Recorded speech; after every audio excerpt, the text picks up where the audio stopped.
Hi guys, so this week the leader of the SNP in the House of Commons, Ian Blackford, called for a motion of censure on Boris Johnson.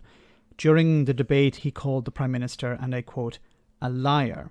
Now I covered this in the video and I talked about how it was important to call out Johnson's lies and the fact that he doesn't face any punishment for his fibbing.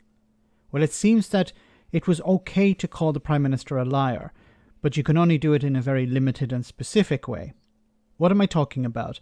Well, this point was raised on Thursday by Pete Wishart from the SNP, and the Deputy Speaker of the House came to Boris Johnson's defence, somewhat. Madam Deputy Speaker, Tuesday was a very big day in this House that we will now have to properly debate.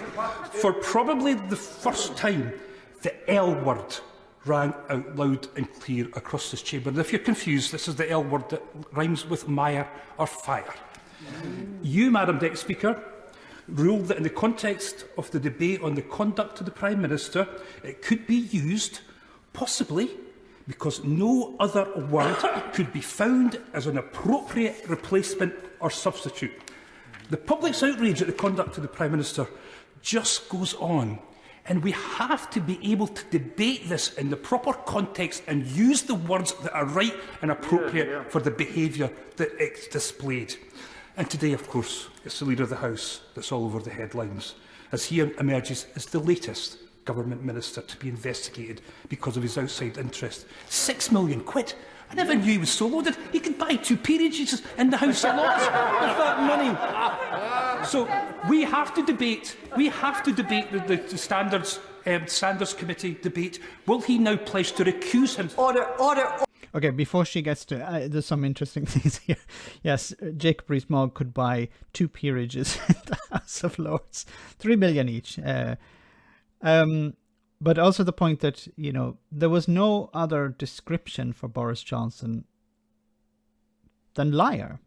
So they had to call him a liar, which I thought was breaking the rules of the House of Commons.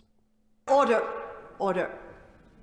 I ask the honourable gentleman to be very careful about what he says about any matter which is being considered by the Standards Committee, whose chairman is listening carefully, as am I. I'm sure the honourable gentleman can find a way of making the points that he wishes to make from a political point of view without straying into matters that should not be brought here to this chamber at this time. Pete Wishart. Madam Speaker, I cannot wait to hear from the honourable gentleman about his report, and it's right this is debated, but the Leader of the House must recuse himself from participating in that debate. And lastly, they say none of this matters. That's what they told us on Tuesday. They've lost their opinion poll lead to the Labour Party. The Labour Party, for goodness sake. But in Scotland, there was an opinion poll. Support for Scottish independence is now back up to 55%. 55%. The Scottish people are looking at this corrupt, sleazy cesspit, and they do not like what they see, and they are quickly determining it is time to get the hell out of this place. Order. Just before the Leader of the House answers the points made by the honourable gentleman,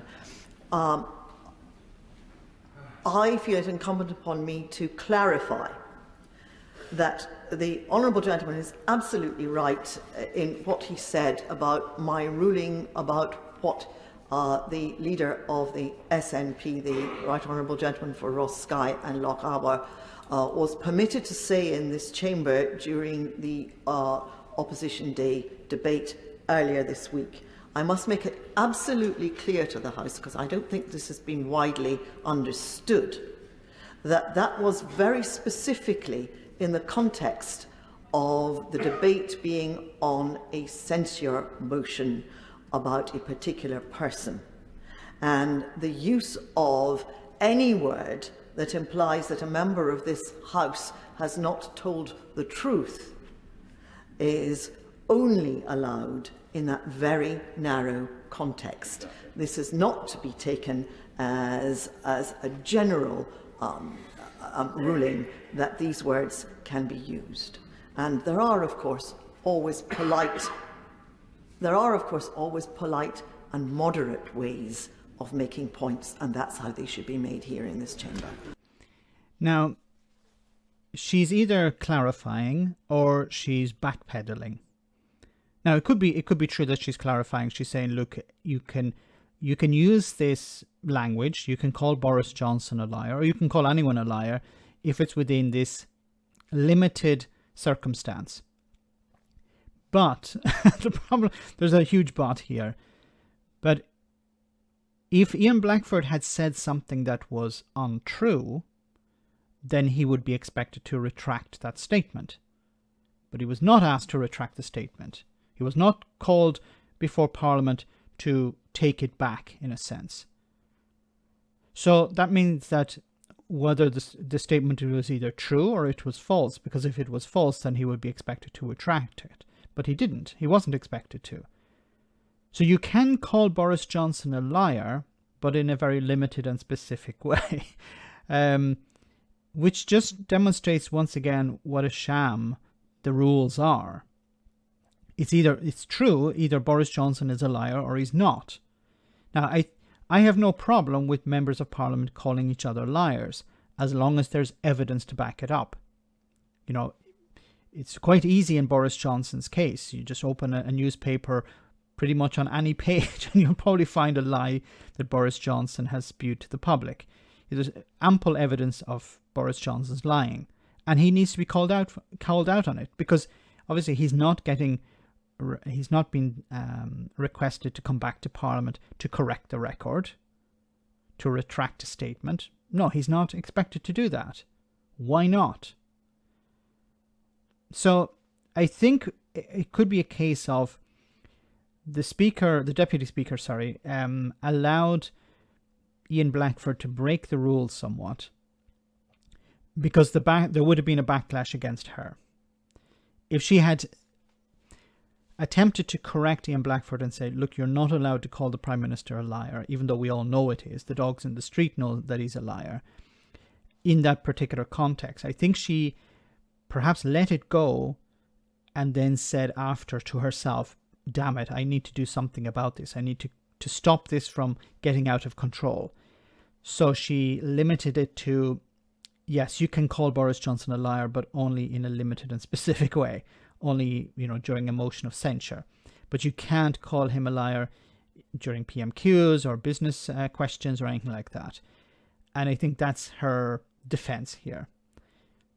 We know that Boris Johnson is a liar. Boris Johnson needs to be called out as a liar. Members of Parliament need to find new ways, it seems, to call him out as a liar. Now, I think what a smart move would be to say, I don't know how the speaker or the deputy speaker would react to this, but you should say Boris Johnson is not a liar, and then ask to retract the statement.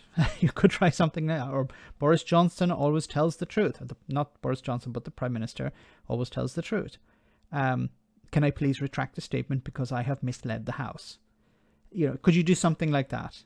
That would be a funny scenario. But it seems I would be of the belief that she let it go and now she's trying to backpedal. But I could be wrong. Maybe there is a rule somewhere hidden within the archives of the House of Commons that allows you to call the Prime Minister a liar, but in a limited and specific way. Let me know in the comment section, guys, what you think about all of this. As always, your comments are greatly appreciated. Thanks a lot. I want to say a big thank you to all of my patrons. You ensure that this channel continues to exist. I'm eternally grateful for all of your support. If you join Patreon, you will receive instant access to our Discord server, where we have both audio and video chats. You can chat with me and other patrons, where we discuss important and non-important issues. Becoming a patron per month costs about the same as a large coffee, so why not check it out?